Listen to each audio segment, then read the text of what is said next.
Hello friends, आप सभी का स्वागत है इस वीडियो में। आज की इस बड़ी अपडेट में हम बात करने वाले हैं शुरू हुए नए मकान सर्वे की 2026 की। आखिर सरकार ये सर्वे क्यों करा रही है और किन लोगों के घरों का डेटा लिया जाएगा, कौन कौन से दस्तावेज लगेंगे, अगर सर्वे में नाम छूट गया तो क्या होगा, और सबसे बड़ा सवाल, क्या भविष्य में इसी सर्वे के आधार पर सरकारी योजनाओं का लाभ मिलेगा। वीडियो बहुत महत्वपूर्ण होने वाली है, इसीलिए इसे अंत तक जरूर देखिएगा, क्योंकि बीच बीच में आपको ऐसे पॉइंट बताएंगे जो शायद अभी तक किसी ने विस्तार से नहीं बताए हैं। गांव गांव में अधिकारी पहुंच रहे हैं, लोगों के घरों की फोटो ली जा रही है, फॉर्म भरे जा रहे हैं और कई लोगों के मन में डर है कि आखिर ये सर्वे क्यों हो रहा है।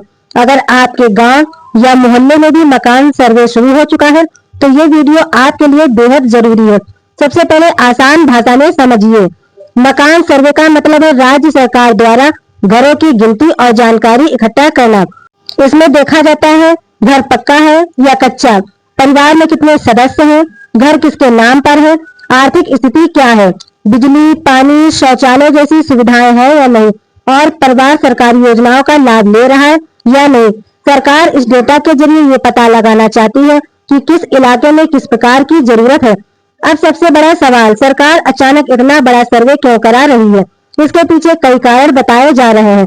पहला कारण, योजनाओं की सही पहचान। कई लोग ऐसे हैं जिन्हें सरकारी योजनाओं का लाभ मिलना चाहिए लेकिन उनका नाम रिकॉर्ड में नहीं है। दूसरी तरफ कुछ लोग ऐसे भी हैं जो पात्र नहीं है फिर भी लाभ ले रहे हैं। इसी गड़बड़ी को ठीक करने के लिए सर्वे किया जा रहा है। दूसरा कारण, आवास योजना। कई जगहों पर गरीब परिवार आज भी कच्चे मकान में रह रहे हैं और उनको ये इस योजना का लाभ नहीं मिल पा रहा है, इसीलिए ये सरकार ये पता करना चाहती है कि किन परिवारों को आवास योजना का लाभ दिया जा सकता है। तीसरा कारण है गांव और शहर का विकास। जहां सड़क नहीं है, जहां नाली नहीं है, जहां बिजली की समस्या है, ऐसे क्षेत्रों की पहचान भी इसी सर्वे से हो सकती है। अब बात करते हैं किन किन लोगों का सर्वे किया जाएगा।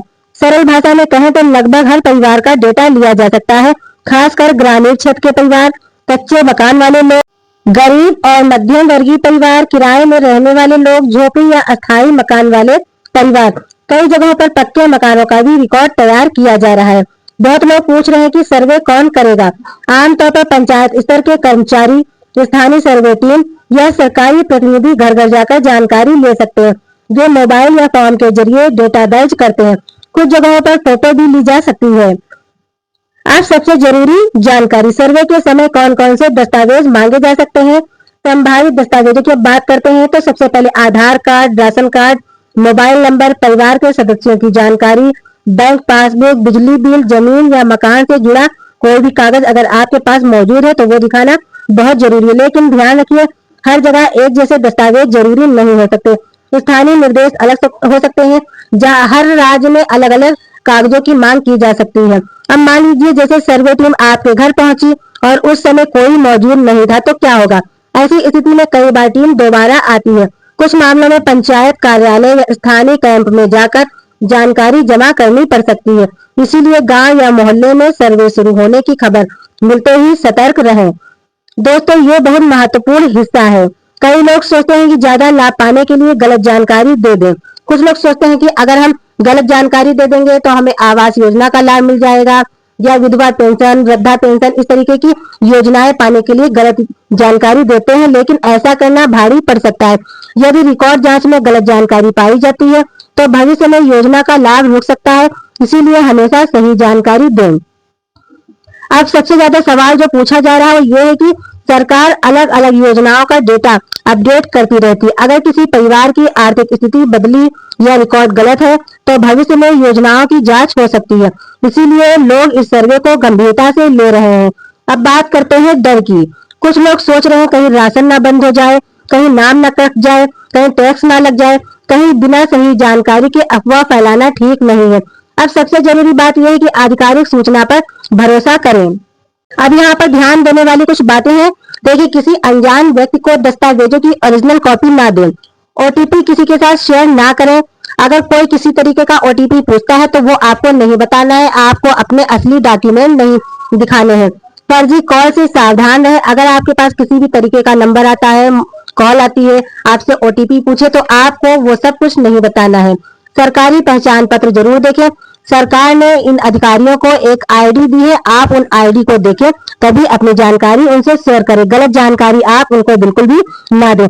कई योजनाओं में महिलाओं को प्राथमिकता दी जाती है, इसीलिए यदि मकान महिला सदस्य के नाम पर है या परिवार की मुखिया महिला है तो सही जानकारी दर्ज कराएं। अब जैसे कि आपके घर में पुरुष है मुखिया या महिला है, तो जो भी मुखिया है उसी की जानकारी आपको देना है, इसमें बिल्कुल भी हेरफेर नहीं करना है। आजकल सरकारी रिकॉर्ड डिजिटल हो रहे हैं, इसलिए युवाओं को चाहिए कि वे अपने परिवार के दस्तावेज सही रखें, जैसे आधार अपडेट रखें, मोबाइल नंबर लिंक रखें, अपने बैंक खाते से, आधार से बैंक खाते की जानकारी सही रखें। अगर ई-केवाईसी नहीं है तो ई-केवाईसी करवाते रहें। अगर एनपीसीआई से लिंक नहीं है तो एनपीसीआई से लिंक करें। राशन कार्ड का विवरण सही से रखें, ध्यान रखें, ये सभी भविष्य में काम आ सकता है। अब बहुत से लोगों का सवाल ये है कि ये सर्वे क्या सिर्फ गांव में सर्वे होगा या फिर कहां कहां सर्वे होगा। तो कई जगहों पर शहरी क्षेत्रों में भी डेटा अपडेट किया जा रहा है, खासकर उन लोगों का डेटा जरूर कलेक्ट किया जा रहा है, जैसे जो किराएदार परिवार है, जो किराए के मकान में रहते हैं, या फिर झुग्गी बस्ती में रहने वाले जो लोग हैं, झुग्गी में रह रहे हैं, झोपड़ी में रह रहे हैं, रोड के किनारे रह रहे हैं, ऐसे लोगों का डेटा कलेक्ट किया जा रहा है। और जो आर्थिक रूप से कमजोर परिवार है, सरकार ऐसे लोगों का डेटा इसलिए कलेक्ट कर रहा है कि जो आवास के हकदार है, लाभार्थी है, उनको मिलना चाहिए। जो या फिर जो पेंशन योजना का लाभ जिनको नहीं मिल रहा है, उनको सही से योजनाओं का लाभ मिलता रहे। अब सबसे महत्वपूर्ण हिस्सा है इस सर्वे में आगे चलकर क्या फायदा हो सकता है। तो आवास योजना का लाभ मिलेगा जो इसके लाभ के पात्र हैं, राशन योजना का लाभ मिलेगा, पेंशन योजना, शौचालय योजना, बिजली और पानी कनेक्शन, सड़क और नाली निर्माण जैसी जिसकी आर्थिक स्थिति होगी उसको उस हिसाब से योजना का लाभ दिया जाएगा।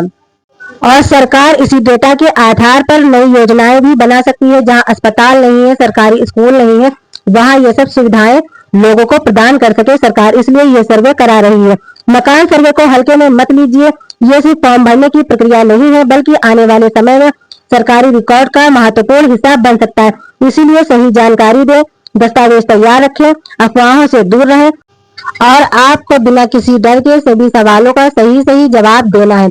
अगर आपके गांव या शहर जिले में सर्वे हो चुका है तो बहुत ही अच्छी बात है, लेकिन अगर अभी तक सर्वे की टीम नहीं आई है तो अपने दस्तावेज तैयार रखें और जब अधिकारी आए तो उनको सही से पूरी जानकारी दें। अगर आपको ये जानकारी उपयोगी लगी हो तो इस वीडियो को लाइक जरूर करें, चैनल को सब्सक्राइब करें और कमेंट करके बताइए कि आपके गांव या शहर में मकान सर्वे शुरू हुआ है या नहीं। हम मिलेंगे अगली बड़ी अपडेट के साथ। धन्यवाद।